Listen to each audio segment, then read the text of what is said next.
So the card that I think is going to cause the most confusion is Ashaya, Soul of the Wild. So Ashaya says non-creatures you control are forest lands in addition to their other types. Oh yeah, turning things into lands never causes rules problems. Right. And its power and toughness is equal to the number of lands that you control. So, would you care to explain for these kind people what happens with Blood Moon and Ashaya on the battlefield at the same time? Oh my god, you're going to make me work out dependencies in real time. Right. Oh god. So hey, you saw this script. You knew it was coming. So, to be clear, folks, I'm reasonably good at the rules. And even I have a really hard time figuring out dependency sometimes. It is brutal. I think it's the hardest part of the rules by a good margin. Anyway, so Blood Moon turns non-basic lands into mountains. And it turns them into mountains. It's not in addition to what they are. So they will become mountains.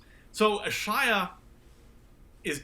Blood Moon's actually dependent on Ashaya. The way dependency works in really short terms is if waiting on this effect would cause other things to... cause it to apply to other things, apply the other thing first. Right. So what happens here is Ashaya apply... This is all happening in Layer 4, so it's all type changing. Ashaya is on the battlefield, and it turns... when it enters, it turns all your creatures into forests. But they're not basic forests. They are non-basic forests. There's no basic word on them. Which means they become mountains. Now, they also lose all abilities. And this is actually where I raise an eyebrow, because I'm shocked that Wizards did this. Because it's not... Ashaya applies to herself as well. Normally, in these situations, you would say other non-token creatures you control are forest lands, because otherwise crazy things happen. And in fact, crazy things are going to happen here, because looking at this, Ashaya becomes a mountain. Well, Ashaya becomes a mountain, but wait. It dies. It dies, yes, because it loses its ability. Yes. Yeek! So if you got a +1/+1 counter on it, you turn all your creatures into mountains. And if you don't, Ashaya just goes away and nothing actually happens. Right. You need to... There's a umbral shadow that comes across and looks at the future where everything is mountains, and then Ashaya goes away and... But the important part here is that Ashaya turns things into forests in addition to their other types. Blood Moon turns them into mountains, period. Which is why it's still a creature and will then die because it has no other abilities. So it can tap for red extremely briefly and you won't be able to use it. So, yeah, I think that's correct. That looks right to me. It is. It is. Yeah, so, okay, so, whew. Like I said, dependencies are really weird. And fortunately, they, aside from Blood Moon, which causes about 80% of them, they're actually very rare in Magic, and we don't have to worry about them too often. But every once in a while, a card comes along and does weird... Anytime you see the words, is a land in addition to, you're always like, uh-oh, life from... Did we not learn from Life and Limb? Right. I'm outie when that happens. Yeah. So, surprise, this wasn't actually you coming on to co-host the show with me. This was your level 3 recertification. Oh my god. I probably got that question wrong on the L3 test. So one of the big points here is that because Ashaya turns your stuff into forests, they can't get bounced with Cyclonic Rift. Is that really the first place you went to? Yep.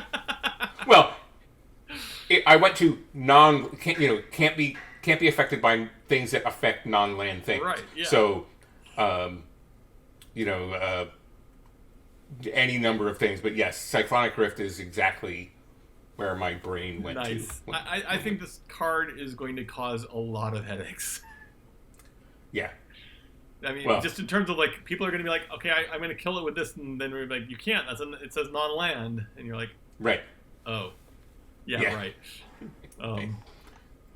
One of the other cards that people have already asked about is Legion Angel. And when Legion Angel enters the battlefield, you may reveal a card named Legion Angel from outside the game, put it in your hand. Won't work in Commander. Rule 11 applies here. Yeah. Won't work in Commander. Yeah, so Rule 11 lets cards bring themselves in from outside the game, but Correct. doesn't let cards bring other cards in, which is what this does. And quite honestly, when we were rewriting Rule 11, you and I had foreknowledge of this card. Oh, you might have. I didn't. Oh. Oops. Oops. Yeah, no, nobody mentioned this card. I mean, philosophically speaking, this card in a vacuum would probably be okay, but the hoops required to make this work and not open a whole lot of other huge problems is just not worth it. Right. Also, I'm fascinated by this card in that, like, from a design perspective, you put the next angel into your hand, so you essentially have a permanent stream of these angels. As long as if you have a stack of 50 of them, you can play 50 of these angels. Now, obviously, for all serious formats, you're limited by the size of your sideboard, and of course, you're limited by the 4-of rule in the sideboard.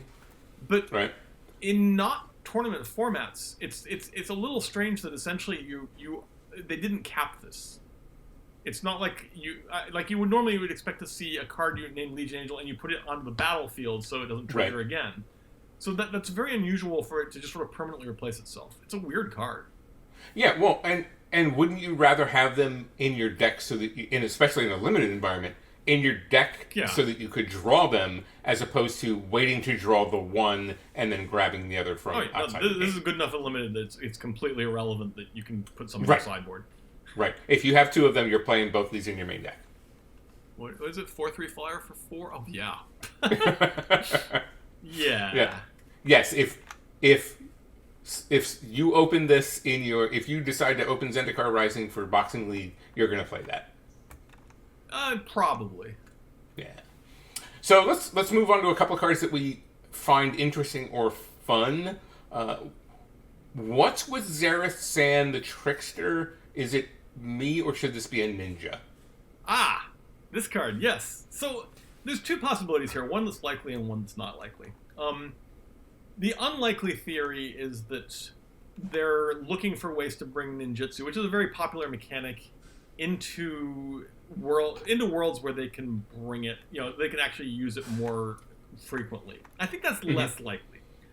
This is actually a fairly normal practice. Spore Mound was in, I think, M15, one of those sets, and literally had landfall, but they spelled it out. What they do is, if it's a keyword mechanic that doesn't appear in the set, they will just write out all the rules for the mechanic on the card. So yes, this functionally has ninjutsu. I mean, I haven't gone into great diving details to make sure there's not like some tiny corner, but this has the rules text that you associate with ninjutsu. And people are going to play it in their ninja decks even if it's not a ninja. Heck yeah. But what they don't want here is they probably don't want a legendary creature ninja, because explaining how a ninja ended up on Zendikar is complicated. Hey, there were ninjas. And they don't want to put a keyword on a single card in a normal booster draftable set. I mean, they might they'll make exceptions for like the Modern Horizons of the world and things. Sure. But in a set themselves, I think this is just another case of, we wanted this mechanic to exist for this one card, but we don't want the actual baggage of bringing the mechanic itself in, so we're going to write it out even though it's exactly the same thing. Yeah, it makes perfect sense. How excited are you about the new Omnath? It's okay. I have a couple of... I never like cards where it's just like, when it enters the battlefield, draw a card. That always seems just too simple. Right. The landfall ability is actually really cool. I like it a lot, and I understand why they did what they did to try to get to 4 colors. I think this card's stretching to try to get to 4 colors. My only issue, and it's not really an issue with this card, this is encouraging something that we don't really want to encourage all that much, which is excessive use of land ramp. Like landfall once a turn gated is actually a fine, excellent mechanic, and if you occasionally break it with fetch lands or the occasional harrow, but here this card is literally screaming, if I'm your commander, you should run every harrow effect you can find.